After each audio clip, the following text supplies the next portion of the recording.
Hola, buen día, mi nombre es Kenneth y en este video realizaré una exposición detallada y un análisis metodológico sobre mi reporte de la técnica legislativa y la comunicación dogmática, en el cual tomé como referencia la obra Redacción legislativa del autor Miguel López Ruiz. A manera de introducción, a diferencia del lenguaje cotidiano, cuya función principal es simplemente comunicar o expresar emociones, sentimientos, ideas, el lenguaje en el ámbito legal o jurídico pues posee una dimensión imperativa y constitutiva. Uno de sus propósitos fundamentales es el de regular la conducta humana y estructurar los órganos del Estado. Por tanto, el objetivo de mi presentación pues es desglosar cómo el autor divide el discurso de las leyes, qué caracteriza un estilo de redacción idóneo y por qué la claridad del mensaje pues es una exigencia constitucional en todo Estado de Derecho. En primer lugar, tengo que, pues, para adentrarnos en la materia de mi reporte, el autor Miguel López Ruiz menciona que el lenguaje de las leyes no es homogéneo ni uniforme, sino todo lo contrario, pues comprende una pluralidad, un cúmulo, un mucho de discursos especializados, los cuales el autor clasifica en 4 tipos principales. El primero de ellos es el discurso técnico jurídico, como todo aquel que comprende aquellos términos y expresiones que son de uso privativo y exclusivo del campo del derecho. Esta a su vez se subdivide en 2 categorías fundamentales y aquí voy a hacer un paréntesis para mencionar ambas. El primero de las subcategorías es el discurso de denominación legislativa, que es el nombre que formalmente se le da a las leyes para identificar códigos o dependencias del Estado. Como ejemplo puedo mencionar el Código Nacional de Procedimientos Penales o la propia Constitución Política de los Estados Unidos Mexicanos.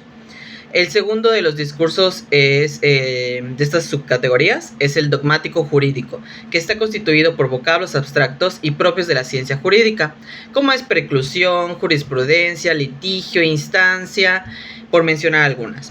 Volviendo a las categorías principales, tengo el discurso técnico no jurídico. Este se conforma por tecnicismos y voces provenientes de otras ciencias o tecnologías que el legislador pues se ve obligado a incorporar para poder regular sectores específicos de la sociedad. Como ejemplos puedo mencionar las palabras como malware, criptomoneda, efecto invernadero, liquidez financiera, estrés hídrico, palabras que no son propias del derecho pero que pues se encuentran en leyes, reglamentos y códigos. El tercero de ellos es el discurso coloquial, que hace referencia a la sintaxis y las fórmulas verbales que de manera habitual pues utiliza el legislador para redactar las atribuciones que se le dan o se le confieren a una autoridad o para decretar la creación de determinado organismo. Un ejemplo claro de esta fórmula pues podría ser: se crea el organismo público descentralizado denominado con atribuciones tales. Y pues por último encontramos el discurso ético e ideológico, que incluye pues nociones valorativas como el bien común o justicia y conceptos políticos como Estado democrático. Aquí voy a destacar algo, que es que la gran mayoría de los especialistas en técnica legislativa creen que estos términos carecen de precisión operativa, por lo tanto no deberían ser usados en los textos normativos pues para evitar ambigüedades, interpretaciones erróneas o contradictorias. También el autor menciona que esos discursos interactúan directamente con la estructura de ciertas reglas jurídicas. Es entonces que encontramos 4 tipos. La primera de ellas, las prohibitivas, que imponen obligaciones en sentido negativo. La segunda, las permisivas, que establecen excepciones a una obligación general.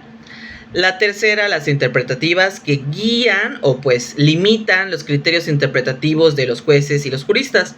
Y por último están las ónticas, que definen y constituyen la existencia misma del Estado y sus poderes. Otro punto importante a destacar en mi reporte pues es el estilo idóneo en la redacción. ¿Esto qué quiere decir? Que en nuestro ámbito profesional pues el profesional debemos entender que el estilo escrito no siempre cumple con un fin ornamental, artístico, de decoración o literario. El valor radica única y exclusivamente en la funcionalidad y en su capacidad para garantizar la eficacia de la norma. Esto quiere decir que el estilo idóneo exige abandonar de manera definitiva la pomposidad retórica, los arcaísmos innecesarios, las estructuras sintácticas contradictorias, todo aquello que dificulte la lectura se debe erradicar. Pues se debe adoptar una postura de sobriedad absoluta y neutralidad conceptual, prefiriendo siempre la estructura lógica directa de las oraciones, como lo es sujeto, verbo y predicado, ¿no? Para lograr este estilo idóneo, la doctrina señala 4 características técnicas pues obligatorias. La primera es la claridad, que es el uso de enunciados directos y oraciones breves para que el mensaje se comprenda desde la primera lectura. También tenemos la precisión, el empleo exacto de cada término, asegurando que cada palabra signifique pues estrictamente lo que se pretende regular, cerrando o negando cualquier punto de arbitrariedad que pudiera existir, ¿no? Tercero, la propiedad y la coherencia, observancia estricta de las reglas gramaticales, pues, y una firmeza terminológica inflexible.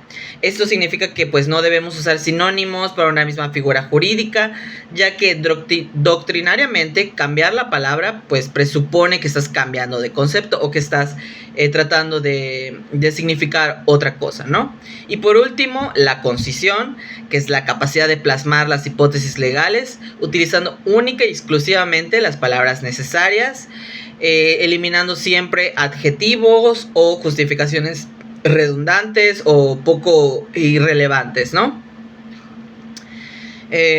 Otro punto que también abarqué en mi reporte, planteé el por qué es importante transmitir correctamente el mensaje en las actuaciones legales. Pues meramente esto trasciende en la corrección gramatical. O sea, quiero decir que es un requisito constitucional y democrático que descansa en 3 pilares. A saber, primero identifiqué que pues se representa la materialización del principio de seguridad jurídica. Esto es, si las leyes son oscuras o ambiguas, pues los ciudadanos quedan indefensos al no saber con certeza cuáles son sus derechos, obligaciones o qué conductas configuran una infracción, una multa, una violación a la ley. La segunda impacta directamente pues en la eficacia operativa del sistema de justicia, pues un texto legal que es deficiente provoca interpretaciones disidentes o diversas entre jueces y autoridades administrativas y los propios ciudadanos, lo que satura a los tribunales pues con litigios innecesarios y dilaciones procesales. Y por último, pues atañe a la legitimidad democrática, pues en toda sociedad constitucional las leyes se emiten para ser cumplidas por la colectividad, por la sociedad en general. Por lo tanto, usar el lenguaje jurídico comprensible, pues materializa este acceso a la justicia para todos y todos los ciudadanos, ¿no? Como forma de conclusión de mi reporte, pues puedo afirmar con contundencia que el lenguaje pues no es un mero accesorio del derecho, sino el derecho mismo manifestado en forma escrita. La obra de Miguel López Ruiz nos demuestra que pues la redacción jurídica o legal exige pues un alto nivel de especialización y pulcritud técnica. La asimilación pues de un estilo claro, preciso y conciso no es una opción secundaria, sino pues una estricta obligación normativa, ¿no?